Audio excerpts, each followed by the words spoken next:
નમસ્કાર વિદ્યાર્થી મિત્રો, હું છું ગિરીશ કંડોરિયા. ધોરણ 6 વિષય ગણિત ચેપ્ટર નંબર 1 આપણું સંખ્યા પરિચય છે મિત્રો. તમે ધોરણ 4 અને ધોરણ 5 ની અંદર શીખી ગયા કે વિવિધ પ્રકારની સંખ્યામાં સૌથી નાનામાં નાની પૂર્ણ સંખ્યા આપણે જોઈએ મિત્રો તો એ શૂન્ય છે.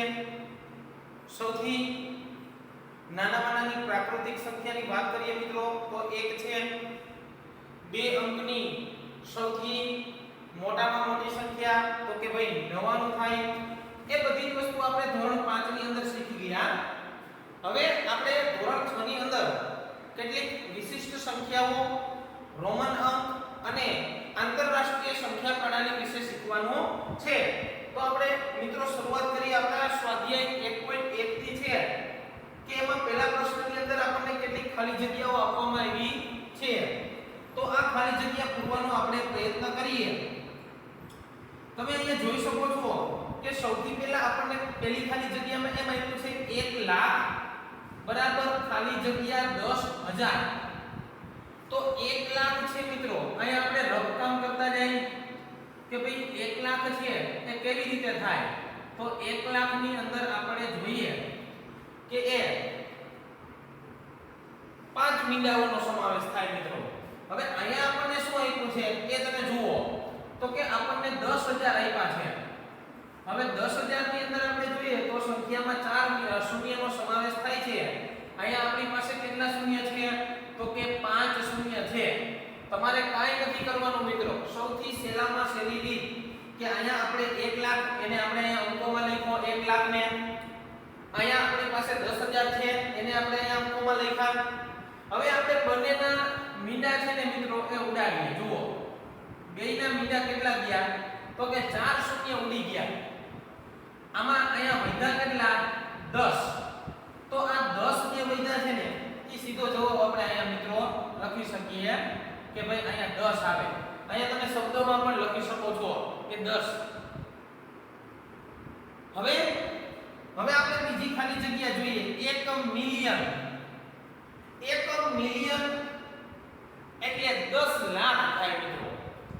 1 મિલિયન એટલે 10 લાખ થાય. અહીંયા બીજી ખાલી જગ્યા આપણે જોવી છે તો 10 લાખ ની અંદર 6 શૂન્ય આવે. હવે અહીંયા આપણને કેટલા આપ્યા છે 100,000.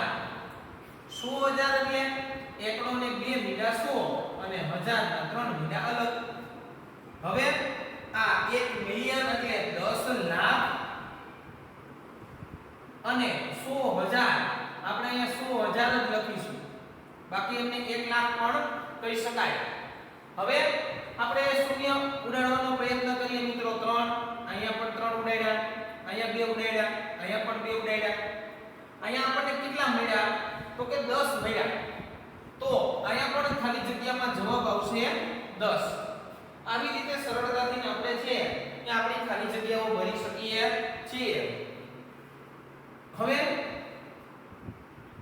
તમે ત્રીજી ખાલી જગ્યા જુઓ તો ત્રીજી ખાલી જગ્યાની અંદર આપણને 1 કરોડ આપ્યો છે. 1 કરોડ એટલે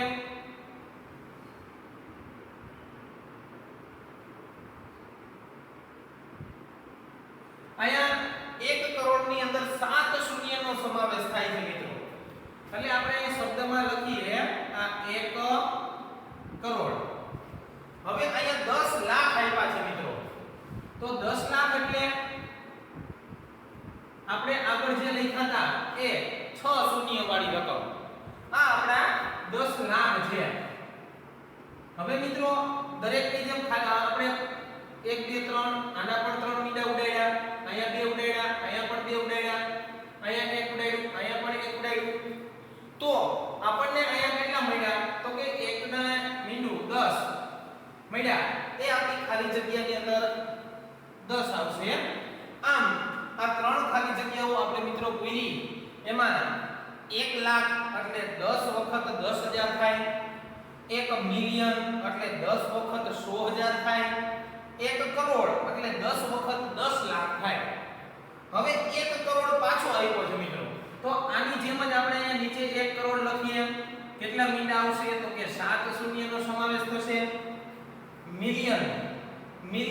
એટલે 10 લાખ. બે વસ્તુ સેમ છે મિત્રો. 1 કરોડ એટલે 10 લાખ. 1 કરોડ બરાબર કેટલા મિલિયન? 10 લાખ એ 1 મિલિયન થાય. તો આપણે જોઈએ આ ખાલી જગ્યામાં પણ 10 જ આવવું જોઈએ, કારણ કે મિલિયન એટલે 10 લાખ થાય છે. જોઈએ જો આ 6 શૂન્ય છે એ આપણે ઉડાડતા આપણને અહીંયા 10 મળે છે, તો આ ખાલી જગ્યામાં પણ 10 જવાબ આવશે. હવે 1 મિલિયન એટલે તો આપણે પાછું એ જ વસ્તુનો આપણને ખાલી જગ્યામાં ફરી વખત પૂછી છે. 1 મિલિયન એટલે 10 લાખ થાય. હવે અહીંયા કેટલા લાખ? તો લાખ એટલે 5 શૂન્યો વાળી રકમ, અને લાખ કહેવાય. આમાં લાખ લાખ 10 વખત કરીએ તો 10 લાખ થાય, ખરું ને? લાખ છે એને 10 વખત કરીએ તો 10 લાખ થાય. તો અહીંયા એ જ વસ્તુ આપણને આપી છે કે લાખ અને 10 લાખમાં ડિફરન્સ કેટલાનો? તો કે 10 નો. 5 શૂન્ય ઉડાડતા આપણને કેટલા મળ્યા? તો કે 10 મળ્યા મિત્રો. તો આમ 1 મિલિયન એટલે 10 લાખ થાય. આવી રીતે તમારે તમારી પાઠ્યપુસ્તકમાં જે પહેલો પ્રશ્ન છે મિત્રો એ ખાલી જગ્યા પૂરવાની છે. હવે વાત કરીએ આપણે આપણા બીજા પ્રશ્નની. તો બીજા પ્રશ્નની અંદર આપણને શું કહેવામાં આવ્યું છે જુઓ.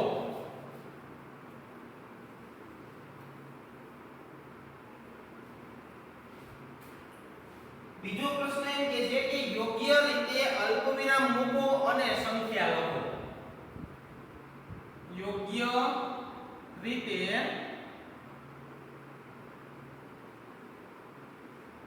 અલ્પવિરામ મૂકો અને સંખ્યા લખો. હવે આપણી પાસે પહેલી રકમ છે મિત્રો, એમાં એમ કીધું છે 73,75,307.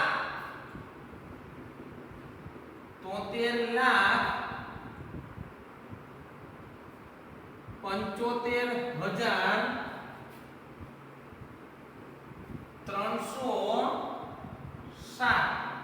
તો જે શબ્દ આપણને આપ્યો છે મિત્રો એ જ શબ્દનો આપણે ઉપયોગ કરવાનો છે.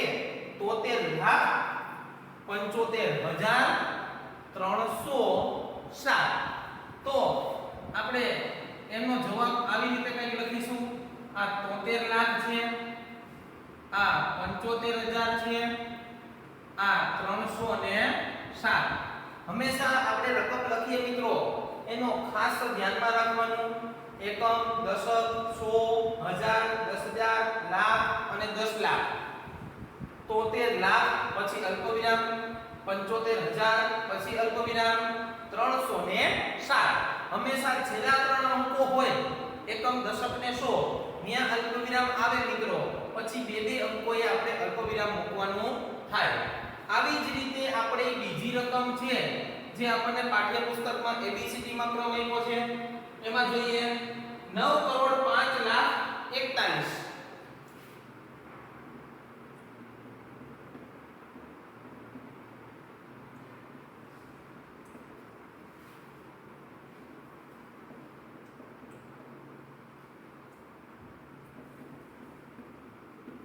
હવે આ 9,05,41,000 છે એમાં આપણે શું કરવું? તો કે આપણે 9,05,00,000 આપ્યા નથી મિત્રો, ખાસ ધ્યાન આપજો. 1000 આપ્યા નથી તો અહીંયા આપણે શું કરીશું? શૂન્ય મૂકીશું. તો 9 કરોડ ને આપણે લખવા હોય તો આ 9 કરોડ 5 લાખ છે એટલે એને આપણે બે અંકમાં લખીશું 5. 1000 કાંઈ આપ્યા નથી એટલે આ 1000 ની જગ્યાએ શું કરશું? શૂન્ય મૂકીશું. હવે આપણી પાસે એમ છે 41. તો 41 ને આપણે ત્રણ અંકોમાં લખવા હોય તો કેમ લખાય? 0 4 1. હવે આપણે જોઈએ મિત્રો એકમ, દશક, 100, 1000, 10,000, લાખ, 10 લાખ અને કરોડ. 9 કરોડ 5 લાખ અને 41. આવી રીતે અલ્પવિરામનો ઉપયોગ કરી અને આ સંખ્યા તમે લખી શકો છો. એના પછી ત્રીજી રકમ છે 7,52,21,302. 7,52,302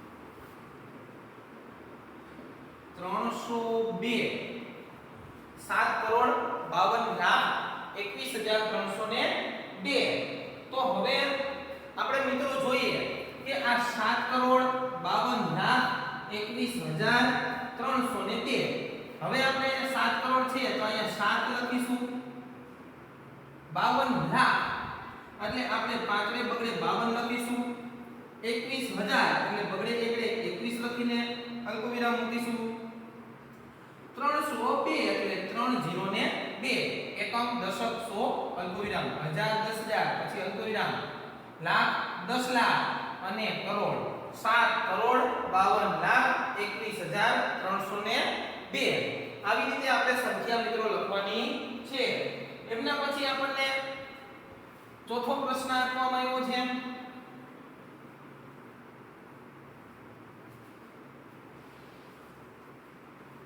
58,423,202 મિત્રો ખાસ ધ્યાન આપજો 58,423,202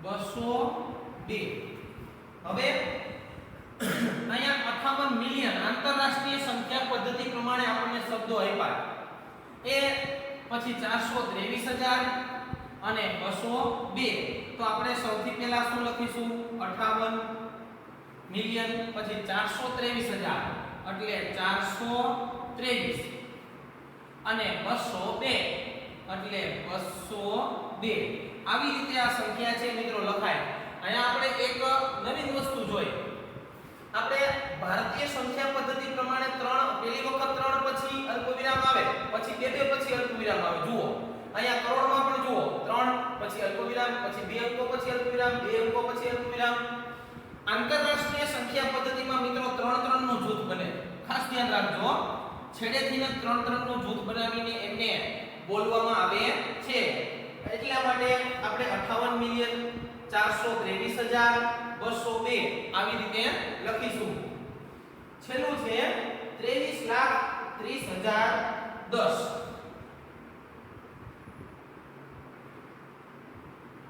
23,30,010 અને 10 અહીંયા લાખ હજાર અને 10 તો કેવી રીતે લખાય આ 23 લાખ પછી 30,000 કરવા છે મિત્રો આ 30,000 10 ને આપણે લખવા છે તો બે અંકોમાં 10 થાય આપણે લખવાના અહીંયા 3 અંકો થાય એકમ દશક સો હજાર 10,000 લાખ 10 લાખ એટલે 23,30,000 અને 10 છેલ્લે 10 ને આપણે 3 અંકોમાં રાખીશું અહીંયા મિત્રો આપણો આ સ્વાધ્યાય 1.1 નો બીજો પ્રશ્ન છે એ આવી રીતે તૈયાર કરવાનો છે આવી તમે પણ તમારા કોઈ પણ 4-5 સંખ્યા છે એ જાતે તમારી રફ બુકમાં લખી શકો છો અંકો અને શબ્દોમાં બંનેમાં હવે આપણે જોઈએ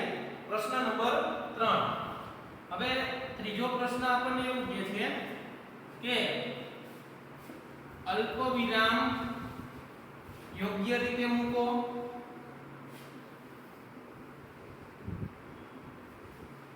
અને ભારતીય સંખ્યા પદ્ધતિમાં લખો હવે આપણને પેલી રકમ આપી છે એ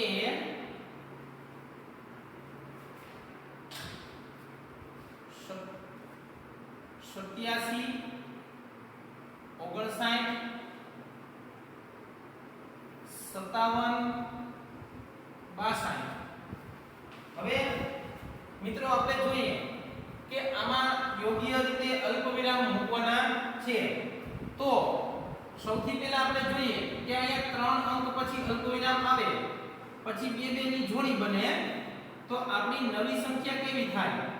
8 પછી અલ્પવિરામ પછી 75 અલ્પવિરામ 95 અલ્પવિરામ 762. હવે આપણે જોઈએ એકમ, દશક, સો, હજાર, 10,000, લાખ, 10 લાખ અને કરોડ. તો આને કેમ લખાય? 8 કરોડ 75 લાખ 95,000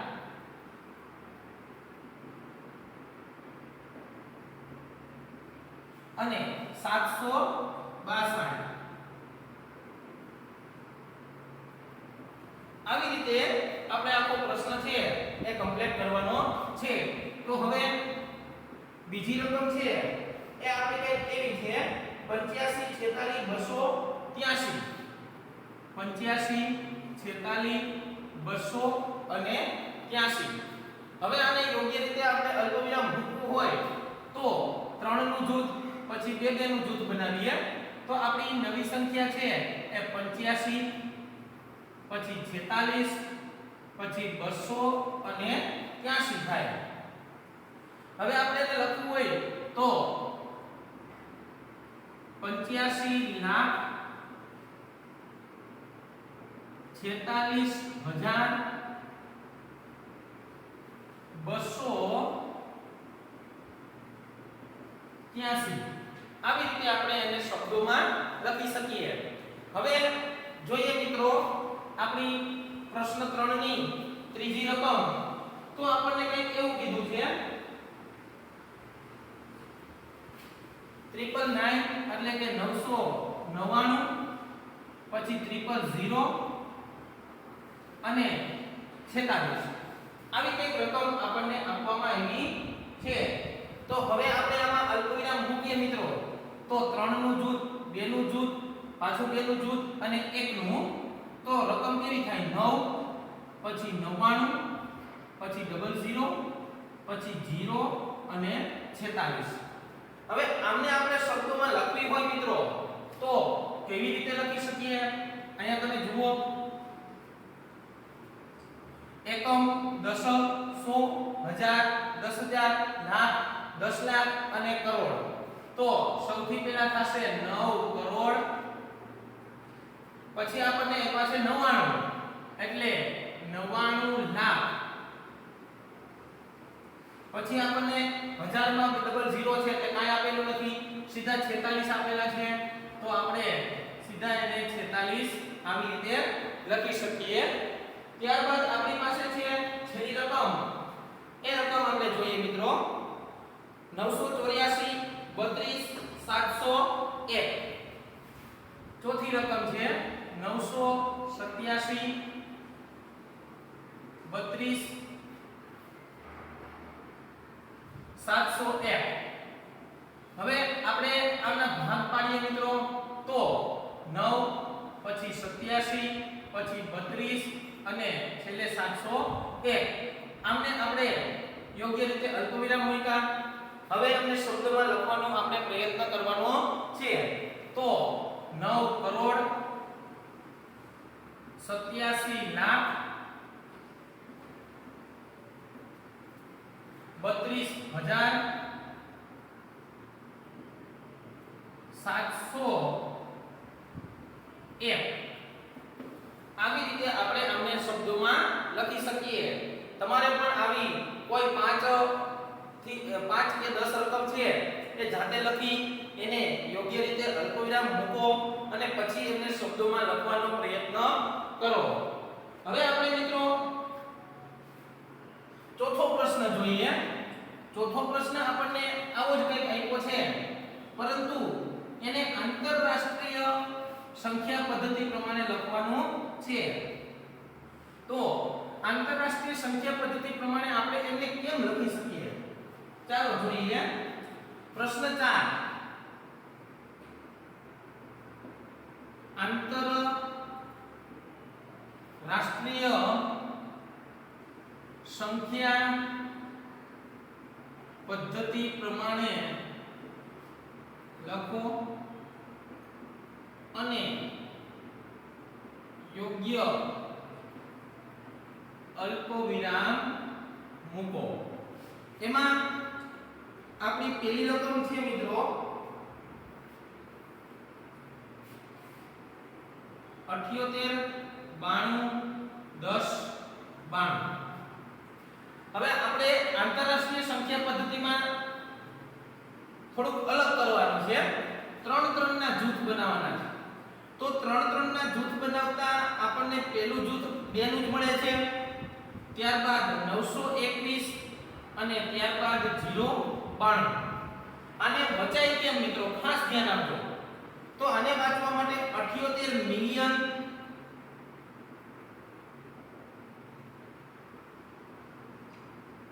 પછી 921 આપ્યા તો 921,000 અને 92 આપ્યા છે તો એમને આપણે ખાલી લખીશું 92. 78 મિલિયન 921,092. આ આંતરરાષ્ટ્રીય સંખ્યા પદ્ધતિ પ્રમાણે આપણે એમને લખી શકીએ. ત્યારબાદ બીજી રકમ આપણને આપી છે 74 52 283. બી 74 52 283. હવે આપણે મિત્રો એમને જોઈએ, 3 3 ના જૂથ બનાવીએ તો 3 3 અને 1 એટલે કે 7 પછી 452 અને 283. આને આપણે આવી રીતે અલ્પવિરામ મૂકી અને લખી શકીએ. હવે એને શબ્દોમાં લખવું હોય તો 7 મિલિયન 452,000 અને 283. આવી રીતે આપણે એને લખી શકીએ મિત્રો. 7,452,283. ત્યારબાદ આપણી પાસે ત્રીજી રકમ છે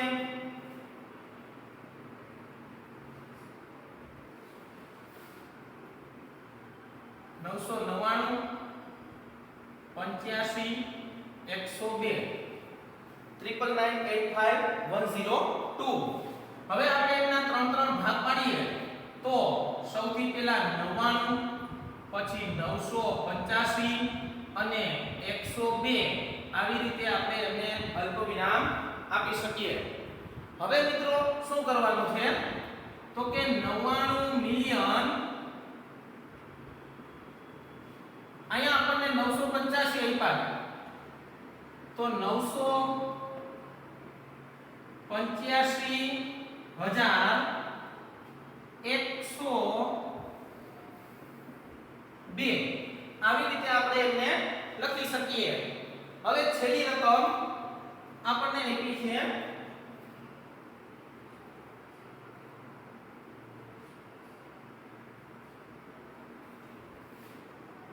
480 498 અને 31. અહીંયા મિત્રો 3 3 ના ભાગ પાડીએ તો 48, ત્યારબાદ 049, ત્યારબાદ 831. હવે આમને શબ્દમાં લખવી હોય તો 48 મિલિયન 49,000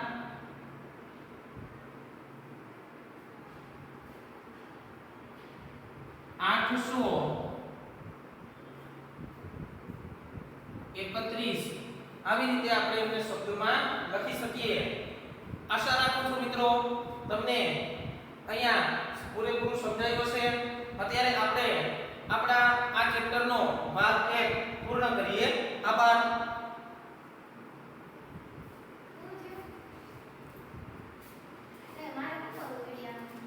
તને ખબર હોય ને તારે શું કરવું.